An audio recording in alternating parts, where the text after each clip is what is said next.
Hello everyone, today I'm going to show you how to fix Instagram not sending verification code. So if you just tap on your Instagram and when you just logged in, so sometimes it will be just send you a verification code. So if you are not receiving on your mobile, so I have an iPhone user, so I will be just move in the settings simply and just finding scroll down to find apps.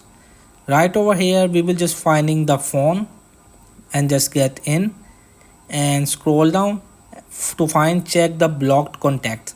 Sometimes you will have to see the unknown number and you will have to just block it.